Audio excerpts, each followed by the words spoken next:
शारदाम्भोजवदनावदनाम्बुजे सर्वदा सर्वदास्माकं सन्निधिं क्रियात् श्रुतिस्मृतिपुराणानाम् आलयं करुणालयं नमामि भगवत्पादशङ्करं लोकशङ्करं। విశేషంగా మనం ఒక విషయాన్ని తెలుసుకోవాలి. ఏమిటి అనంటే సమస్త ప్రపంచము క్షేమంగా ఉండాలి అనంటే దానికి మన యొక్క సనాతన హిందూ ధర్మం అనేది బాగుండాలి. ఈ హిందూ ధర్మం అనేది బాగున్నది అని అంటే కేవలం దీన్ని అనుసరించే వాళ్ళు మాత్రమే బాగుంటారు అని అనుకోవడానికి వీల్లేదు. ఈ హిందూ ధర్మం అనేది చక్కగా ఉన్నది అని అంటే అప్పుడు కేవలం ఈ ధర్మాన్ని అనుసరించే వాళ్ళు మాత్రమే కాదు, సమస్త ప్రపంచము క్షేమంగా ఉంటుంది. అది ఈ ధర్మం యొక్క గొప్పతనం. అదే ఈ ధర్మానికి ఏమైనా ఇబ్బంది ఏర్పడింది అని అంటే అప్పుడు ప్రపంచానికి కూడా ఇబ్బంది ఏర్పడుతుంది. కాబట్టి ఈ ధర్మం అనేది చాలా ముఖ్యమైనటువంటిది. అందులోనూ విశేషంగా బ్రాహ్మణ సమాజం అనేది చక్కగా ఉన్నది అనంటే అప్పుడు ఈ ధర్మం అనేది క్షేమంగా ఉంటుంది, చక్కగా ఉంటుంది, ప్రవర్ధమానంగా ఉంటుంది అనేది ఇక్కడ మనం తెలుసుకోవాల్సినటువంటి విషయం. కాబట్టి ఇటువంటి ఆ అభివృద్ధి కార్యాలు ఇక్కడ జరుగుతూ ఉండడం, ఇంకా విశేషంగా భవిష్యత్తులో కూడా ఇంకా అభివృద్ధి కార్యాలు జరిగి ఈ బ్రాహ్మణ్యం యొక్క సంరక్షణ, బ్రాహ్మణ్యం అనేది ఏదైతే ఉందో దాన్ని విశేషంగా సంరక్షించుకోవాలి. బ్రాహ్మణ్యం అని అంటే ఏమిటి? అసలైనటువంటి బ్రాహ్మణ్యం ఒకటి ఉన్నది. ఇవాళ రోజున బ్రాహ్మణ్యం పేరుతో జరిగే అపప్రచారాలు వేరున్నాయి. ఆ బ్రాహ్మణ్యం కాదు, దాని గురించి చెప్పట్లేదు. అసలైనటువంటి బ్రాహ్మణ్యం అంటే ఏమిటి? సమస్త లోకం యొక్క క్షేమాన్ని కోరుకుంటూ ఎన్నో త్యాగాలను చేసి ఎంతో ఆచారంతో నిష్ఠతో చేయవలసినటువంటి అనుష్ఠానాలు, ఇవన్నీ అధ్యయనాలు ఇవన్నీ ఉన్నాయి.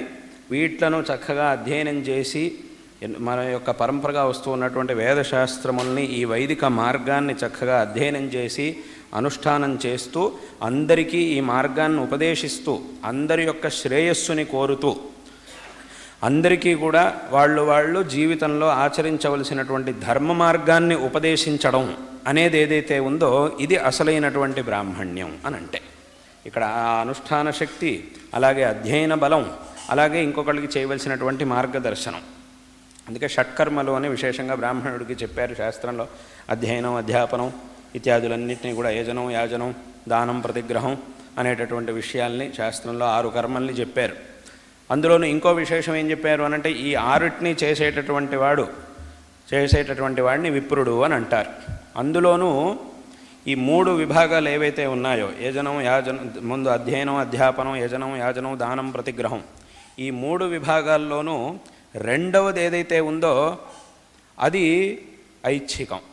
అంటే సామాన్యంగా అట్లా ఇక్కడ చెప్పినటువంటిది ఐచ్ఛికంగా ఉండేది. కానీ మొదటిది మాత్రం తప్పకుండా చేయాల్సిందే, ఎట్టి పరిస్థితుల్లోనూ వదిలిపెట్టడానికి వీల్లేదు అనేది శాస్త్రం మనకి చెబుతూ ఉన్నది.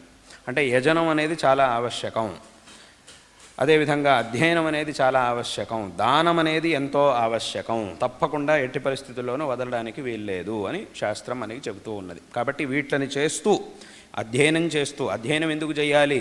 దేన్ని అధ్యయనం చేయాలంటే శాస్త్రములను, వేదశాస్త్రములను అధ్యయనం చేయాలి. వేదశాస్త్రములను ఎందుకు అధ్యయనం చేయాలంటే సమస్త జగత్తుకి శ్రేయస్సుని చూపించేటటువంటి మార్గం వేదశాస్త్రముల్లో ప్రతిపాదితమై ఉన్నది. కాబట్టి ఆ వేదశాస్త్రముల నుంచే ఆ జ్ఞానాన్ని పొంది అందరూ కూడా ప్రపంచంలో ఉండేటటువంటి ప్రజలందరికీ కూడా సరైనటువంటి మార్గాన్ని చూపించి వాళ్ళ జీవితాన్ని సార్థకం పరుచుకోవడానికి కావలసినటువంటి ఉపదేశాన్ని, మార్గదర్శనాన్ని చేయవలసినటువంటి బాధ్యత బ్రాహ్మణుడికి ఉన్నది. కాబట్టి ఈ అధ్యయనం అనేది ఎంతో ఆవశ్యకం. అదేవిధంగా ఇక్కడ దైవికమైనటువంటి శక్తి, ఈ అనుష్ఠానాదులతో మనం పొందేటటువంటి శక్తి అనేది ఏదైతే ఉందో ఇది కూడా చాలా ముఖ్యమైనటువంటిది. కాబట్టి దానికి కావలసినటువంటి అనుష్ఠానం, అదేవిధంగా మనం చేస్తున్నటువంటి అనుష్ఠానం, అధ్యయనం ఇవన్నీ కూడా ఫలితాన్ని ఇవ్వాలి, సఫలం అవ్వాలి అని అంటే దీనికి ఆచారం అనేది చాలా ముఖ్యం. ఆచారము, సంప్రదాయ పరిపాలన అనేటటువంటిది చాలా ముఖ్యం. కాబట్టి ఇవన్నీ, దీంతోపాటు దానం, ప్రతిగ్రహం ఇవన్నీ కూడా దాంట్లోనూ విశేషంగా దానం అనేటటువంటిది చాలా ముఖ్యమైనటువంటిది. ఈ విధంగా షట్కర్మలని చెప్పి ఉన్నారు. ఇటువంటి షట్కర్మల్ని ఎవరైతే ఆచరిస్తాడో వాడిని విప్రుడు అని అంటారు అని శాస్త్రం మనకి చెబుతూ ఉన్నది.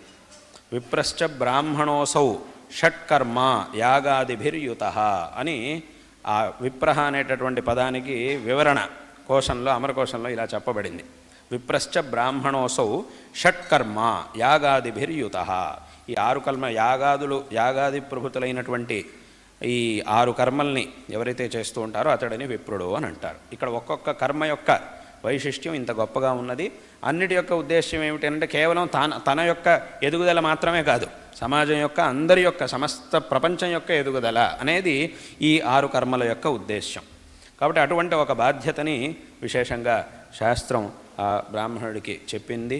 కాబట్టి ఇది చాలా ఆవశ్యకమైనటువంటిది, చాలా విశేషమైనటువంటి విషయం. ఇక్కడ